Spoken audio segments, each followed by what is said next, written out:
Okay, and joined now by the Inquirer's Richard Skinner. Skinny, you saw the end of the game today. What was the biggest factor, though, in this victory for the Bengals? Was it Andy Dalton getting himself off the mat from that stomach virus, playing a good second half? Was it Marvin's brilliant challenge, so to speak? Or was it the fact that the Buccaneers are just bad? Buccaneers are bad. I mean, how can you not deny that the challenge was the biggest play of the game? Yeah. Whether it was Marvin, and we may find out more, maybe it was Darren Simmons, because Darren Simmons usually helps him a lot of times in those challenge situations. And if you noticed, he was up in Marvin's face during the whole challenge explaining some things. So whoever it was, whoever was the one that decided the challenge, it was the game changer for sure. Well, and Marvin, to his credit, also gave credit to the guys upstairs who said they were in his ear on the headset saying, hey, get the officials' attention, whatever you have to do here, because that was 12 men on the field. So Marvin knew from the guys upstairs as well. And I love a quote from George Iloka after the game. He said, hey, they got 12 on the field. The play should succeed. I mean, that's the bottom line. The play's supposed to succeed when there's 12 on the field. So it is a rule. I know there's a lot of people that are wondering what took place in that circumstance. When you have 12 on the field, you have 12 on the field. And you get a little lucky sometimes, but they wouldn't have maybe converted that play without 12 on the field. I'm going to give you one now that's probably a little hard to answer on November 30th/December 1st. Did they clinch the division title today? The reason I asked. I know what you're going to, They go 2-2. Yep. Somebody or one of the other three has to run the table. He has to go 4-0. Yep. And the Bengals can control two of those circumstances because they can control Cleveland not running the table. Yep. They can control Pittsburgh not running the table. So you control both of those circumstances. So they came very, very close today. You don't clinch until you clinch it, obviously, but I understand your point, and you're right. You came as close as you could have. What a great scenario to almost blow a game and then have the other three teams lose. That's almost stunning. Yeah, the tie actually helps them in some regard have the little more of a lock on this thing heading into the final month of December. Okay, talk to me about Dalton, because last night we're told he was very, very ill. Andrew Whitworth said today, even before the locker room, he was letting out in the garbage can a lot. Ill. Yeah, I'm trying to be, family related here, family friendly here. Played well in the second half. Clearly was showing the residual effects of the illness in the first. Yeah, in fact, the illness kind of ran through the whole team this week. There were different guys that showed up on the injury report throughout the week due to illness.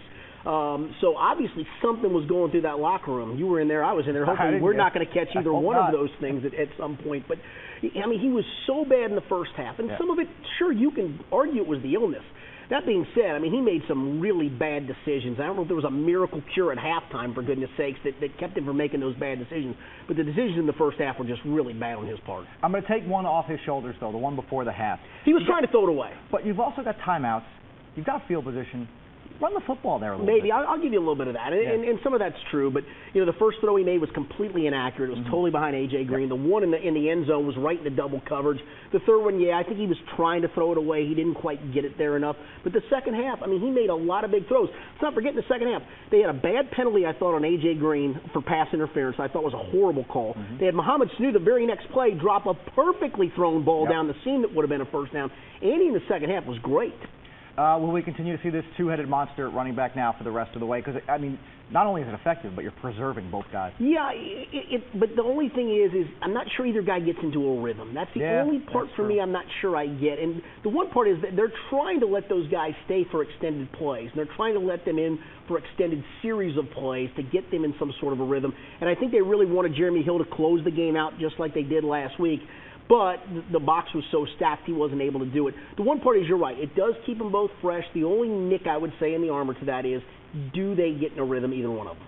Okay, if I had told you after they lost at home to Cleveland and lost royally to Cleveland 4 weeks ago, but then I told you after that game they were going to go 3-0, beat the Saints in the Dome, including in this trip, what would you have said? Not a chance. If you had told me, if I was Marvin Lewis and those players, and you said, I'm going to give you 2-1 right, I have been a little guy, little devil on the shoulder, I'll give you 2-1 right now.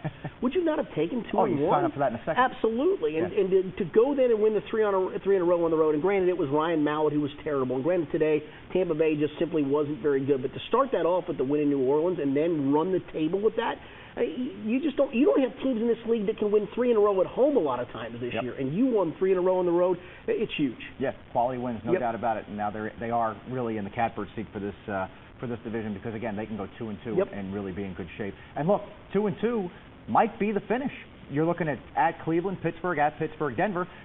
They might have to go 2-2. And the funny part is, if you don't, then you don't earn it anyway. Really, I mean, if you were to go 1-3 and you were to drop the last 4 and go 8-7-1, you deserve to be in the playoffs anyway. So 2-2. If you'd have told me before the season started this is where they would be, because this is where I thought they would be, and you say, hey, 2-2 down the stretch, take it or leave it, I'd take it. Yep. And I think they would too. All right, tell me about these state finals coming up next week. Yeah. We've got LaSalle and Newcastle, Dixie and Highlands. Who you got? Well, I'm a Dixie Heights grad, so this is new territory for them. The only thing is, it's interesting.